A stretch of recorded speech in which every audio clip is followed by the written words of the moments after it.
Bomb फटने की आवाज आपने सुनी होगी, कभी किसी फिल्म में सुनी होगी, अगर प्रत्यक्ष नहीं सुनी होगी तो।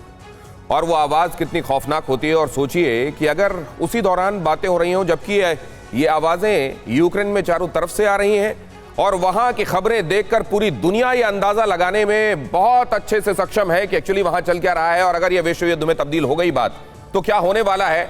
जब इस तरह की आवाज की बात हो रही है, कौन लोग हैं जो इस आवाज को बजाय खत्म करने के, कम करने के, इसका डेसिबल और बढ़ाने में लगे हुए हैं। इस बूम की आवाज के साथ दुनिया के अस्तित्व पर सवाल खड़ा हो जाए, ऐसी नौबत आगे दिखाई दे रही है। वो नौबत ना आए, इसकी कोशिशों के बजाय कौन वैसी हरकतें करने में लगा हुआ है कि वो नौबत अगर 10 साल, 15 साल, 20 साल बाद कहीं दिखाई दे रही हो तो वो फौरन इसी क्षण सामने आ जाए।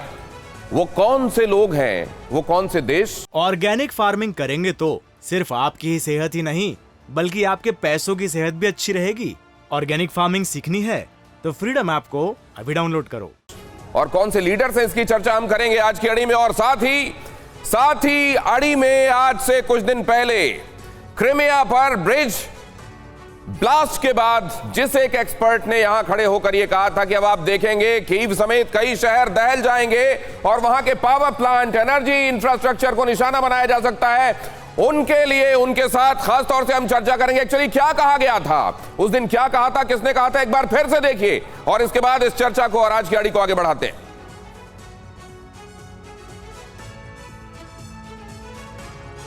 पुतिन के सामने कोई चारा नहीं रह गया है सिवाय इसके कि वो उनकी किसी कमजोर नफ्स पे बहुत जबरदस्त हमला करें। यहां मैं आपके दर्शकों को एक चीज बताना चाहूंगा, कीव की जो पूरी सप्लाई है, इलेक्ट्रिक सप्लाई, वो जो है एक हाइड्रो इलेक्ट्रिक प्लांट से होती है जो कीव से 22 मील दूर है।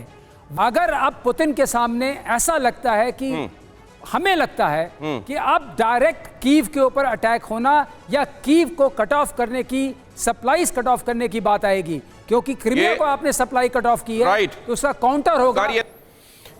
और तब जब पीके श्रीवास्तव सर ये कह रहे थे, बहुत सारे लोग ऐसे थे जो शायद इस बात को खातिर में ला रहे हो, लेकिन पीके श्रीवास्तव सर हमारे साथ यहां स्टूडियो में आज एक बार फिर से मौजूद है। Sir, hats off. और आपने जो उस दिन कहा वो हमने माना और बाकी लोगों ने भी माना। और आज मेरे साथ जो दूसरे मेहमान जुड़े हुए हैं उनके साथ भी आपका परिचय कराऊं। उससे पहले आज की अहम खबर देखिए। रूस यूक्रेन युद्ध में परमाणु समीकरण एंट्री कर रहे हैं। जंग में कभी भी हो सकता है न्यूक्लियर अटैक।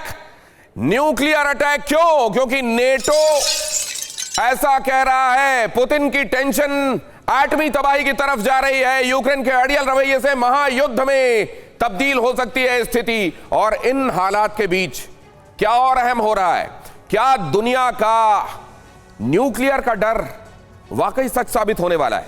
और अगर यह न्यूक्लियर, जैसा कहा जाता है कि nuclear is nuclear weather is tactical और स्ट्रैटेजिक, तो क्या होने वाला है दुनिया में, हम समझेंगे। लेकिन इससे पहले कि इस चर्चा को आगे बढ़ाऊं, यह अहम खबर देखिए। पुतिन की आक्रामकता पर इशारों में बाइडेन ने की परमाणु धमकी की बात।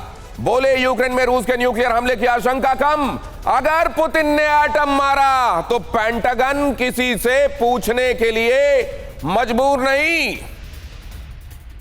न्यूक्लियर इस्तेमाल का परिणाम विनाशक होगा, बाइडेन ने कहा।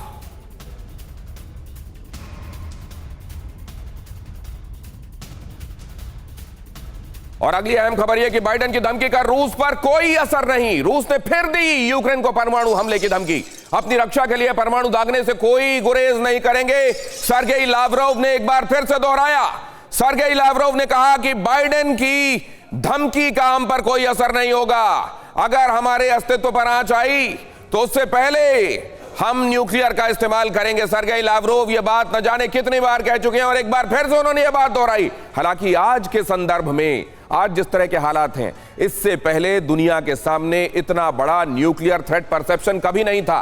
लिहाजा वही बात जो उन्होंने पहले भी कही थी, लेकिन आज के संदर्भों में वो एकदम अलग मायने रखती है। ऑर्गेनिक फार्मिंग करेंगे तो सिर्फ आपकी ही सेहत ही नहीं, बल्कि आपके पैसों की सेहत भी अच्छी रहेगी। ऑर्गेनिक फार्मिंग सीखनी है तो फ्रीडम ऐप को अभी डाउनलोड करो।